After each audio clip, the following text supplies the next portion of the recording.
Olá, eu sou a Eliane, eu sou engenheira civil, sou sócia da EVA e esse é o nosso primeiro episódio de podcast.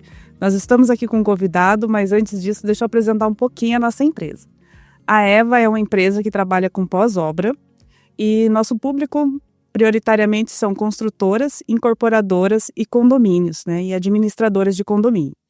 A EVA já iniciou sua trajetória aí há 4 anos, já prestes a fazer 5 anos, e esse é um novo momento, né, que nós estamos começando, iniciando.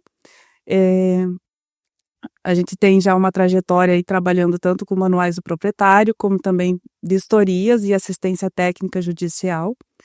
E hoje nosso convidado especial aqui é o Alisson, que é advogado, que atua nesse ramo. E, por favor, Alisson, se apresente. Obrigado, Eliane. Obrigado a EVA por esse convite e falar de construção civil, né? Nós, aqui, o nosso escritório matriz fica na cidade de Ponta Grossa, no Paraná, né? Eu sou advogado e por que essa minha ligação com a construção civil? Foi por conta de que eu também tenho uma construtora. Então, fiz poucos projetos novos. Hoje, a gente, pela construtora, tem focado mais em imóveis usados, né, nesse segmento.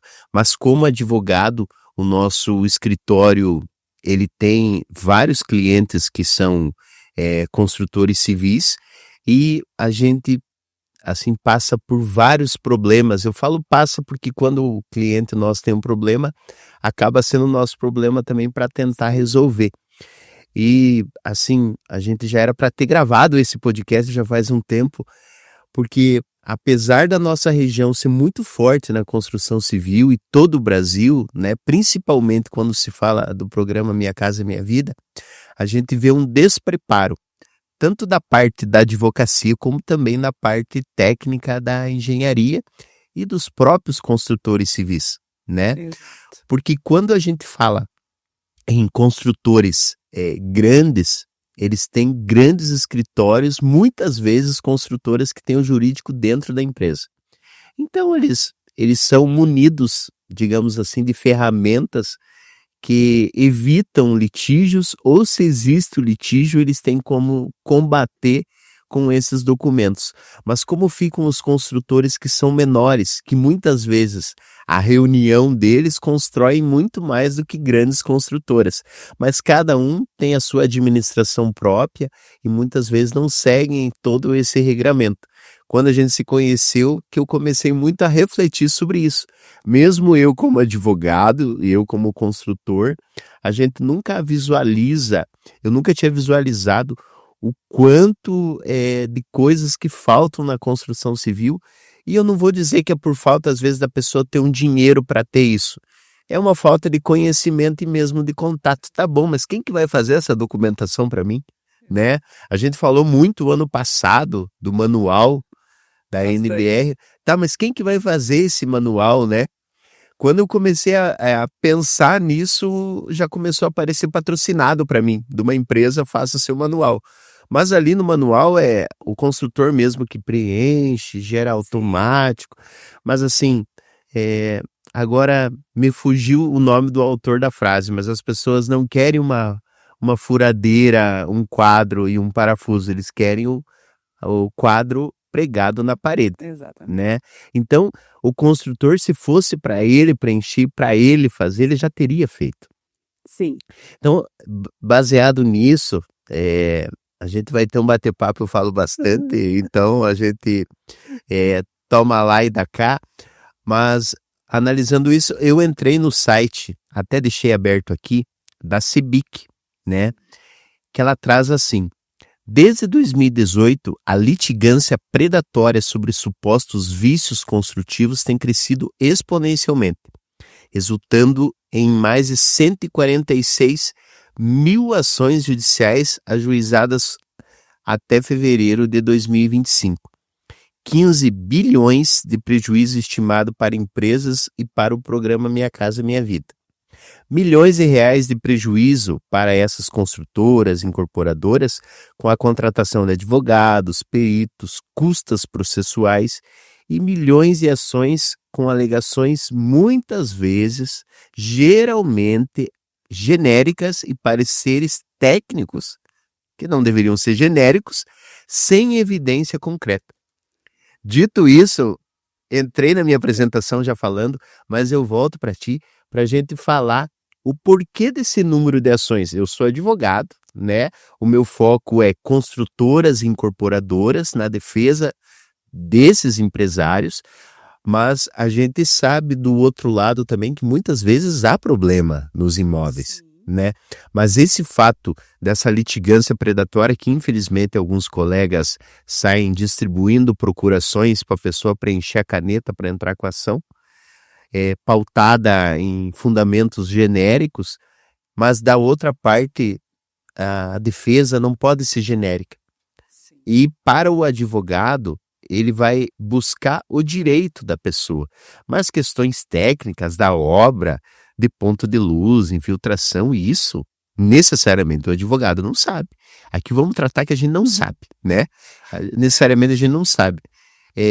O que você vê esse número de ações, tem um porquê específico ou são várias atenuantes dentro disso? Bom, a gente sempre fala que são informações de dois lados, né? Primeiro, os advogados que trabalham com isso e têm interesse nessas ações, e, por outro lado, né, quando se instalam condomínios, o problema pode acontecer em uma única casa, e que isso é perfeitamente normal, isso acaba sendo generalizado para todas as outras. E aí, obviamente, cabe ao lado técnico analisar todas essas situações.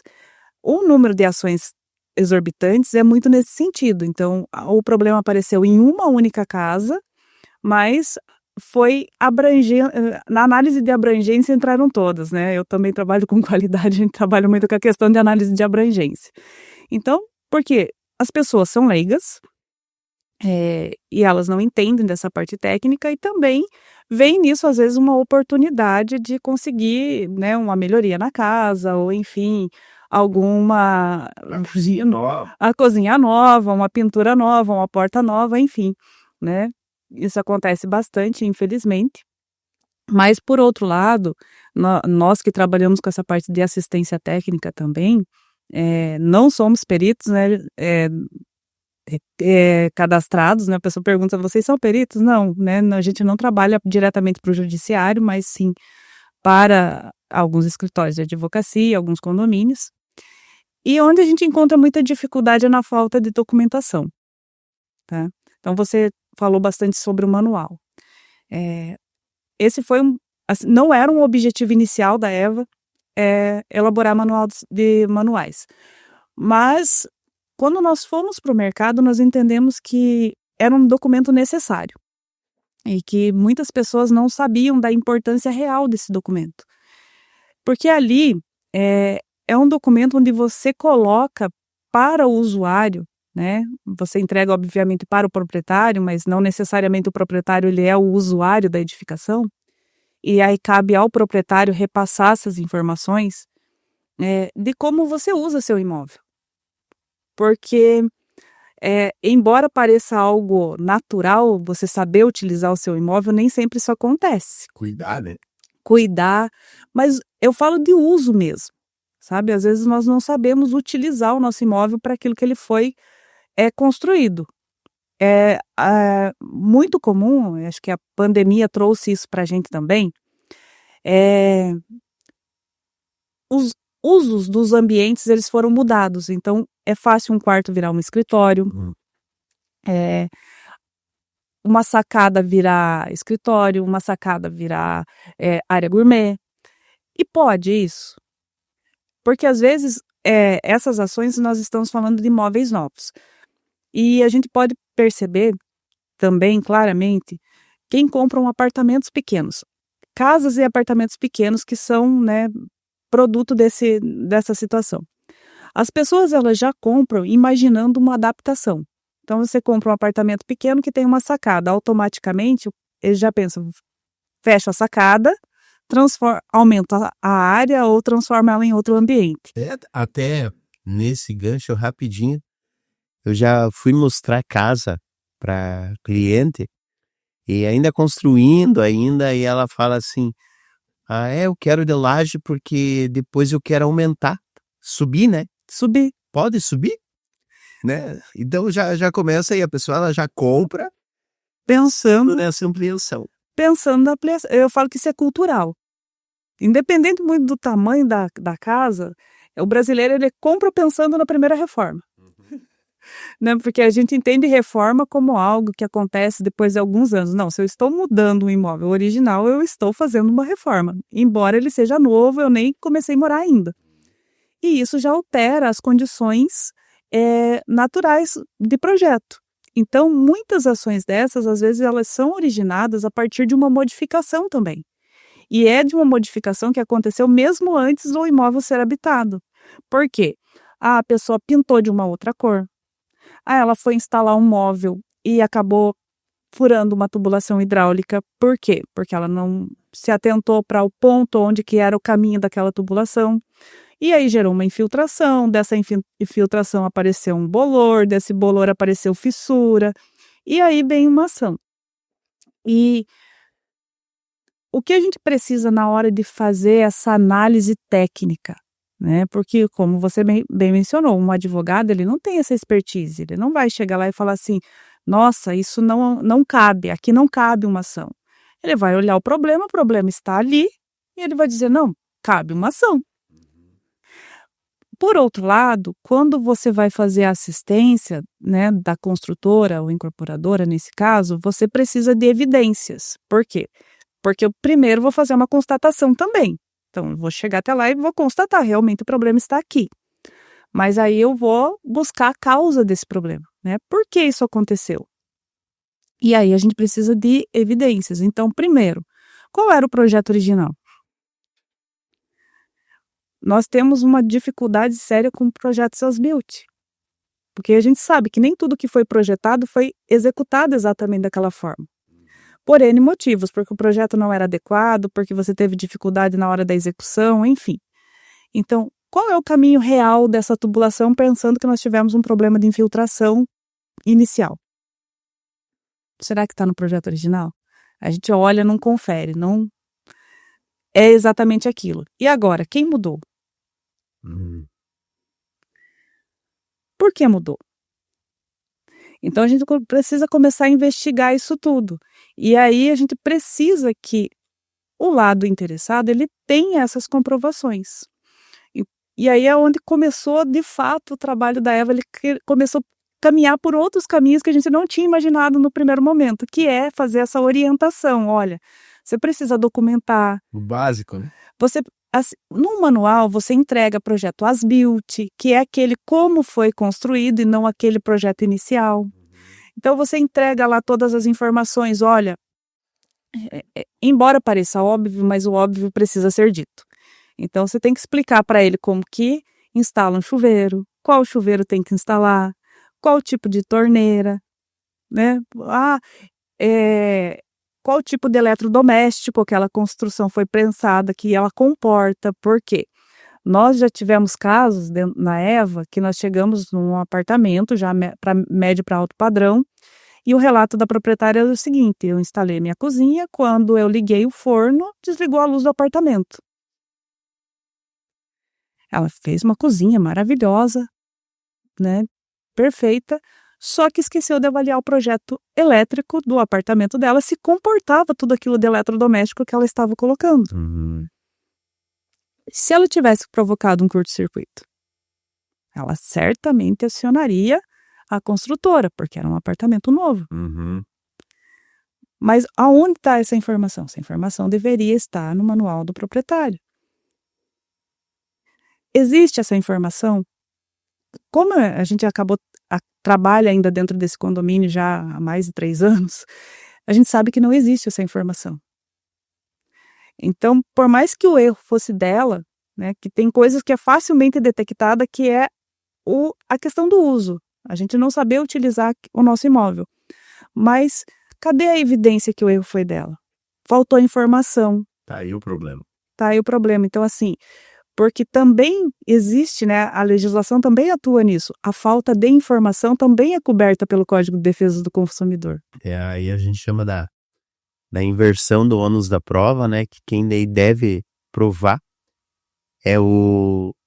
no caso, o fornecedor, né? Que seria o construtor.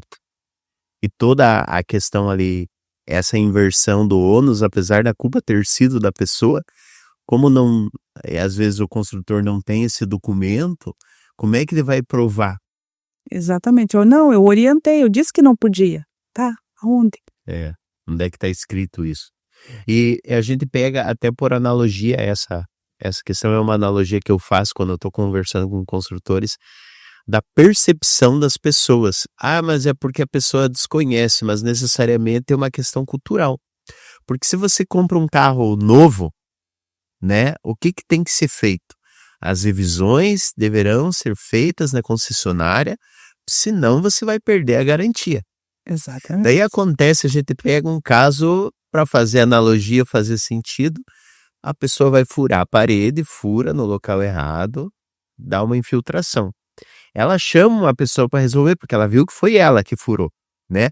Só que essa pessoa, ela tem a princípio é um trabalho simples, mas ela tem essa qualificação para de fato reparar ali onde foi furado, ou o tipo de serviço que ela realizou acabou desencadeando um outro problema. Daí o outro problema não é o cano que ela furou. O outro problema é do construtor. Então, eu brinco que a gente não pode criar um problema, resolver um problema criando mais dois, né? E que é o que acaba acontecendo na maioria dos casos. Então, tem essa questão do profissional, né? O famoso faz tudo, né? Ou o meu vizinho, ou o próprio proprietário. Marido de aluguel. O marido de aluguel.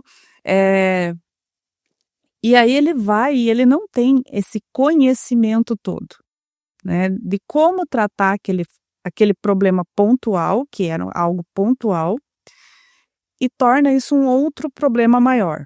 Ou ele vai e dá uma orientação completamente errada para a pessoa que chamou. Então, daquilo que era um furo no cano, ele fala assim, não, mas a tua parede também está torta. Você prestou atenção que ali também, que tem uma trinca ali? Meu primo é advogado. Então, às vezes é muito comum a gente brinca assim, né, dentro da construção, apesar de que a Eva trabalha com pós-obra, eu trabalho desde o início, né, eu tenho uma pré-obra. eu tenho uma outra empresa que eu começo ali na estudo de concepção de projeto. E a culpa nunca é do que veio depois, né, é sempre de quem passou primeiro. Sim. Então assim, ele vai fazer o reparo de forma errada, mas o problema que aparecer ali é culpa de quem passou primeiro. Quem passou primeiro? A construtora. Exato. Então, ele vai dar N justificativas de que o problema não é dele. Eu sempre cito um caso assim que me aconteceu, uma obra, não era exatamente uma obra pública, mas enfim, trabalha como se fosse, e o piso já estava pronto e toda a parte elétrica seria com eletrocalha.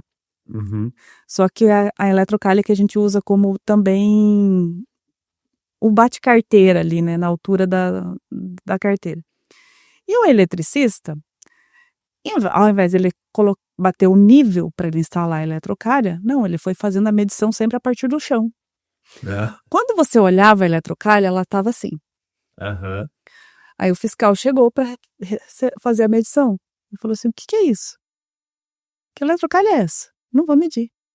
Eu falei assim, não, eu fiz certo. O problema é o piso que está fora do Aí você tem que ver com a construtora que fez, né? O problema não é meu. O problema é quem executou o piso, que executou torto. Então, assim, o problema é sempre do outro. Exato. Ele sabia que ele fez errado. Era visível. É difícil, igual essa questão mesmo cultural, o profissional lhe chamar para si, né? Foi esse o meu problema.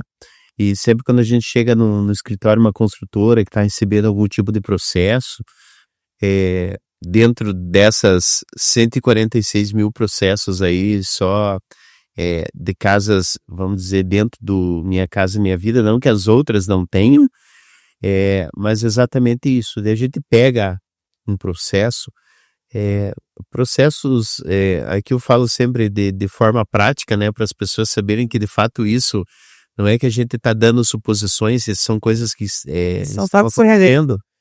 A pessoa entrou com o processo, anexou um laudo por um engenheiro civil de todos os problemas ali que ela julga que estão errados dentro daquele imóvel, e a construtora ela não tem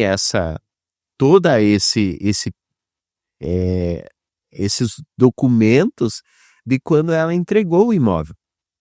Né? Então, é o imóvel Minha Casa Minha Vida, o padrão a gente sabe que é mais simples, não é o imóvel alto padrão, apesar de alguns clientes visualizarem isso. A gente entende que é o sonho da casa própria, mas a gente tem que saber o padrão daquilo. Voltando lá nos carros, carro popular, carro importado, a gente sabe que tudo muda na hora que você vai fazer o projeto. E o que eu sempre falo para os construtores, né? Isso não precisa ser nem advogado, mas quem é empresário sabe que quando ingressa com a ação, o autor da ação ele tem que provar o caráter constitutivo do direito dele, ou seja, ele demonstrar que ele tem direito por conta disso, junta documentos, junta fotos, junta áudios, junta vídeos.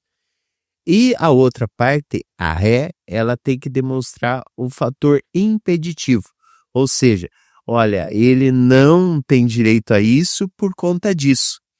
Mas aí entra a questão das provas. Exatamente. Que os construtores muitas vezes não têm esses documentos, eles não terão vídeos. Será que aconteceu alguma coisa?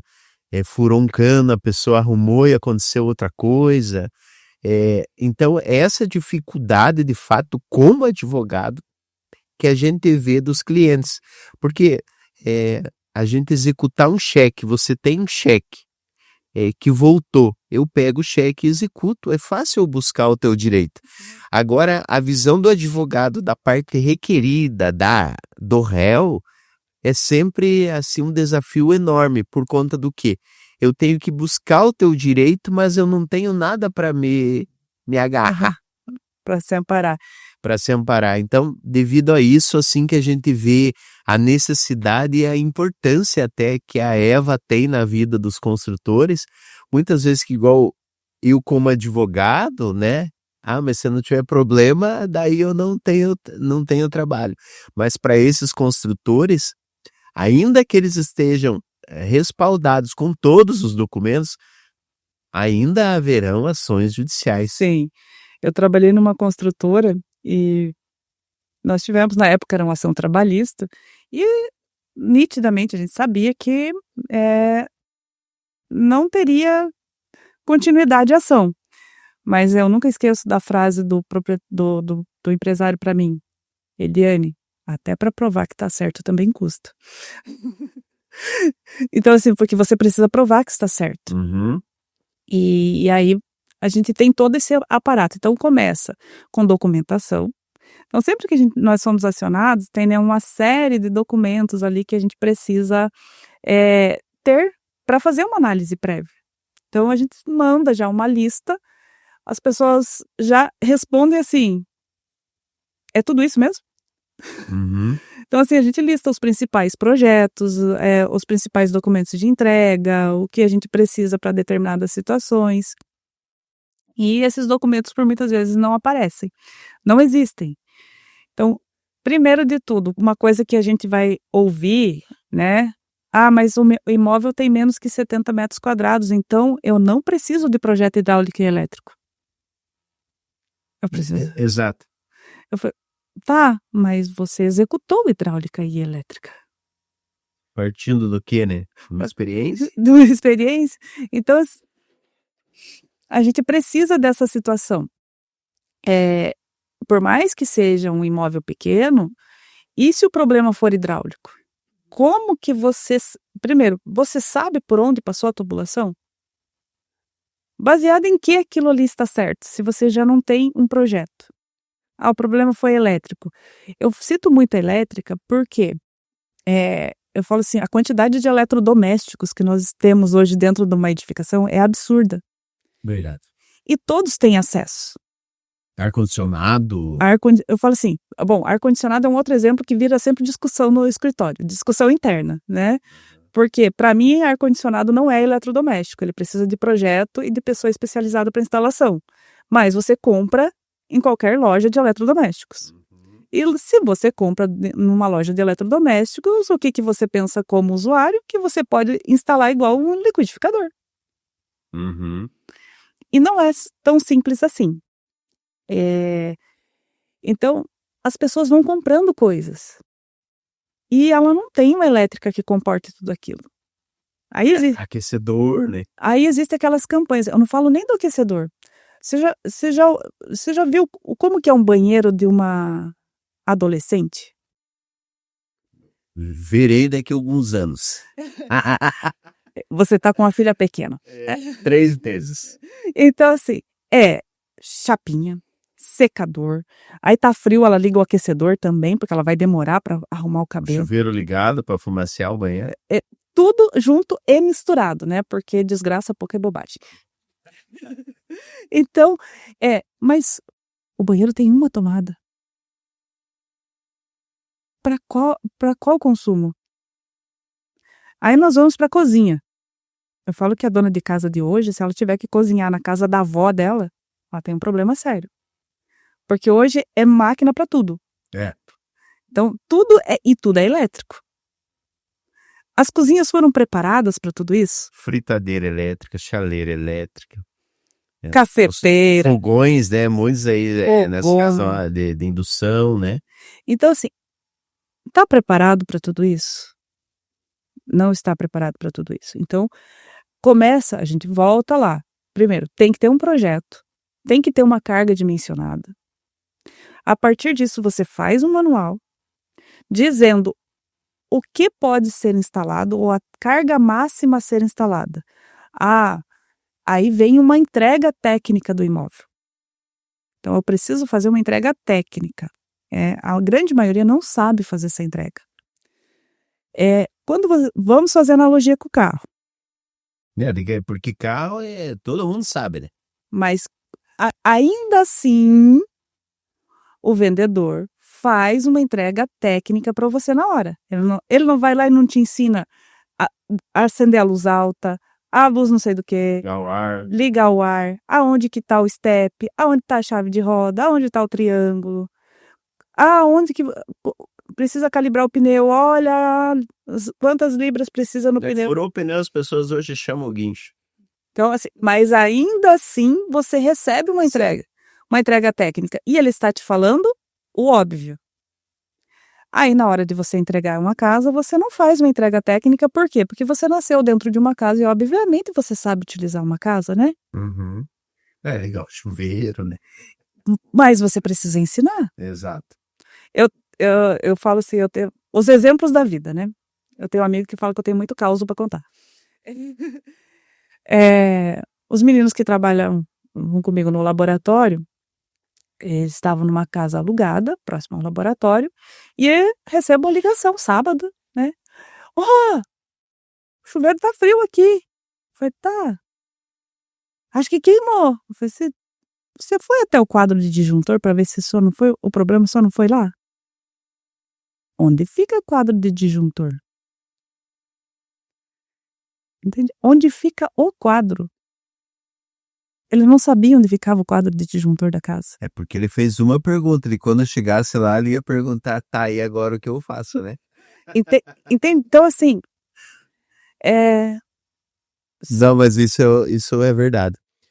Mas eu tô aqui, gente, na figura de advogado, mas vou ter que incorporar o empresário. E uma das dificuldades, né, a gente faz parte da APC, da Associação dos Construtores, e uma das discussões que pairam o último ano e este ano é as avaliações, né, dos engenheiros da Caixa. Porque, de fato, é uma dificuldade da pessoa fechar a conta, né? Então, é fração do terreno, custo da obra. E a pessoa que está comprando, ele entra muito nisso que, igual você falou, dos eletrodomésticos, né? A pessoa compra e ela compra tudo elétrico, né? Como que o construtor porque a gente depende muito do mercado daí, a questão, ele englobar toda essa documentação de pré-obra, de pós-obra, custo com manuais, essas entregas, toda essa estruturação de ser absorvida pelo mercado, ou seja, ele fazer um imóvel que vai vender, mas para isso também, principalmente, é o preço, né? A gente fala que, infelizmente, eu não sei em outras regiões do Brasil, né? Mas na nossa região, a pessoa ela quer comprar uma casa. Tu não pergunta para ela aonde que ela quer a casa. Pergunta para ela qual que é o valor da casa. Daí ela tem determinado valor aprovado lá na Caixa, né, do crédito imobiliário. O crédito não é só da Caixa, mas a Caixa que detém a maior fatia desse financiamento. E daí diz que ela pode comprar uma casa de X valor, então tem casas desse valor em tais regiões. Em tais regiões. Mas aí por causa que entra a questão de fração do terreno, e não só a fração do terreno, mas daí a questão do custo. Eu acho que é aí que entra o construtor, a hora ele falar, o empresário, essa dor dele, falar assim, mas é que eu não podia, não tem como eu fazer desse jeito. Igual, não preciso de projeto hidráulico e do projeto elétrico, mas isso tem um custo. E a vantagem dele ter isso na hora de uma discussão, na hora de qualquer tipo de problema. Como que, se você vê assim, você teria uma resposta para isso, né? Eu aqui como empresário, para o construtor colocar isso na conta, e é a partir disso daí que ele tem que fechar a conta para vender o imóvel. Olha, eu sempre falo o seguinte, esse dinheiro, ele está em algum lugar. Sim. A questão é em que conta você quer alocar. Então, primeiro de tudo, que você vai ser obrigado a dar um pós-obra, uma garantia. Fato. É lei, né? Não tem para onde fugir. Você coloca no seu custo inicial esse pós. A hora que você está fazendo a conta, você coloca lá, não, vou ter que reservar X reais porque eu tenho pós-obra para fazer. Então, até aproveitando, né, vamos virar um corte disso aqui, né, você que coloca a conta no pós-obra, um percentual, comenta, manda uma mensagem que a gente quer te mandar um brinde. Então, o dinheiro ele vai sair de algum lugar, ele só está numa conta separada. Então, investir antes é sempre melhor. Por quê? Porque você vai evitar porque em função de um problema podem desencadear vários. Porque a nossa indústria, ela não é uma indústria seriada e ela está dentro de um canteiro com pessoas, né? E se tem ser humano envolvido, a perfeição já não existe. Então, você pode ter problemas executivos em um determinado imóvel e não ter necessariamente no próximo. Porque vai da questão do momento, da execução, deu uma falha naquele lugar, enfim. Mas você tem que estar preparado. E quanto mais preparado você está, mais você ameniza o seu pós. E quando a gente está falando em pós, a gente não está falando só do dinheiro para o reparo. A gente está falando de um outro custo que é muito mais difícil de ser medido que a imagem. Isso é verdade. Porque nós que estamos no meio, nós sabemos os comentários que existem a respeito de determinadas empresas. Quem construiu? Então, isso vai gerando uma imagem também. Faz isso ainda, né? A concorrência de pessoas que não constroem daí nesse padrão e ela tem um preço. Ela tem um preço. Um preço melhor, mas acaba denegrindo às vezes até outros construtores, né? Ela acaba manchando a imagem de um setor. Isso. Então, assim, o descrédito, né? O descrédito que gera ali. Então, assim, você ter um preparo, você ter uma organização, e eu entendo que num primeiro momento é um custo maior, mas você vai aprendendo a trabalhar com aquilo dali e você vai incorporando esse custo de uma outra forma. Então, como você falou lá no início, O manual, ele pode ser feito pelo construtor. Ele não precisa pagar para alguém fazer. Ah, mas eu não sei fazer. Então, ele paga para fazer o primeiro, aprende, e ele pode dar sequência por ele mesmo. Desde que ele entenda esse processo de como constrói. Tá fazendo, como faz. Como faz. O projeto hidráulico e elétrico, embora não obrigatório. Por que as grandes empresas que trabalham com Minha Casa Minha Vida fazem réplica de empreendimento? Porque ela está sempre fazendo do mesmo e está melhorando o processo a partir dos conhecimentos que ela foi tendo anteriormente. Uhum. Então, isso também reduz custo. Construindo mais rápido, né? Pegando material em maior volume. Então, o fato de você estar sempre com um projeto novo, você está sempre começando de novo. Então, você tem alguns aprendizados que você traz, mas é um projeto novo. Quando você repete o projeto, você já aprendeu alguma coisa no anterior que você traz de melhoria para esse. E assim sucessivamente. Então, você vai sempre melhorando aquilo que eles chamam de produto. Porque torna-se um produto como se fosse de prateleira. Uhum. Então, eu tenho um produto que eu já testei, que eu já sei onde ele dá problema, que eu já fiz melhorias e eu posso continuar melhorando. Então, isso facilita também uma redução de custo. Aí passa por uma estratégia de negócio. Eu quero fazer produtos repetitivos?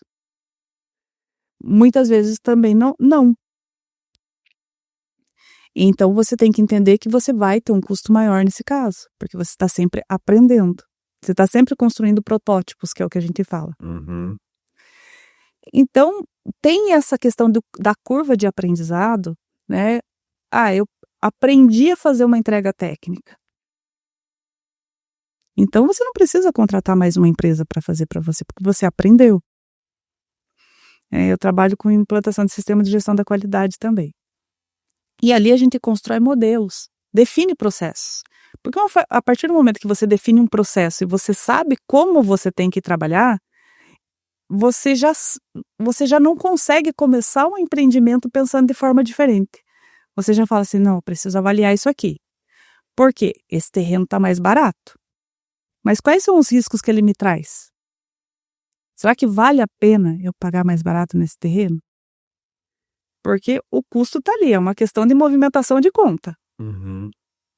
Bom, pode ser que eu dê muita sorte, que meu cliente seja muito simpático, muito legal, e eu não tenha problema de pós-obra. Mas Falar comigo, né? Mas pode ser que ele me dê muito trabalho. Casos do mesmo empreendimento, de um cliente sempre conversar, o construtor ir lá, resolver, de fato o construtor resolveu o problema.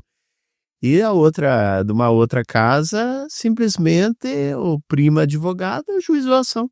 Exatamente, não existe nenhuma tentativa prévia de negociação. E essa questão até eu falei no início sobre o número de processos, essas demandas predatórias por conta de alguns advogados, né, que pegam o cliente, igual eu falei até de procuração, que deixa o campo lá para preencher a caneta. Eu digo assim que o maior indício de demanda predatória é a procuração que está preenchida a caneta. Sim. Que o advogado foi lá e ele está igual à procuração, ele pegou o empreendimento lá com 100... Foi em lote. E foi em lote, né? Ele cobra um percentual do êxito e ele demanda. E por que isso se origina também, né?